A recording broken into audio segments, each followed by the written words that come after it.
സാക്ഷരത കൊണ്ട് മാത്രം ഒരു സമൂഹം ഒരിക്കലും ഡെവലപ്പ് ചെയ്യത്തില്ല. സാക്ഷരത ഡെവലപ്മെൻറ്റിനുള്ള ഒരു കണ്ടീഷനേ അല്ല. സാക്ഷരത ഡെവലപ്മെൻറ്റിന് വേണ്ട ഒരു ടൂള് മാത്രമാണ്. സാക്ഷരത യഥാർത്ഥത്തിൽ ഉണ്ടാകണമെങ്കിൽ ഇവിടെ പരിപോഷിപ്പിക്കപ്പെടേണ്ടത് ക്രിട്ടിക്കൽ തിങ്കിങ് ആണ്. ക്രിയാത്മകമായി പ്രതികരിക്കാനും ക്രിട്ടിക്കലായിട്ട് പ്രതികരിക്കാനും കൺസ്ട്രക്റ്റീവായിട്ട് പ്രതികരിക്കാനും ഒക്കെ കഴിയുന്ന ഒരിടവിടം ഉണ്ടാവണം. തെറ്റുകൾ ചൂണ്ടിക്കാണിക്കാനുള്ള സ്പേസ് ഉണ്ടാവണം. ഡിഫറൻസ് ഓഫ് ഒപ്പീനിയൻ അപ്രീഷിയേറ്റ് ചെയ്യപ്പെടണം. ഡിസെൻറ്റുകൾ അപ്രീഷിയേറ്റ് ചെയ്യപ്പെടണം.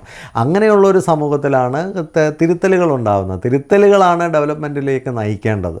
അല്ലാതെ തിരുത്തലിനുള്ള എല്ലാ സാധ്യതകളും അടച്ചു വെച്ച് ഒരു ഏകാധിപത്യ ചിന്തയിലുള്ളൊരു സമൂഹത്തെ രൂപപ്പെടുത്തിയെടുക്കാനാണ് ശ്രമിക്കുന്നതെങ്കിൽ അതൊരിക്കലും ഒരു ഡെവലപ്ഡ് ആയിട്ടുള്ള ഒരു സംവിധാനമായി മാറില്ല.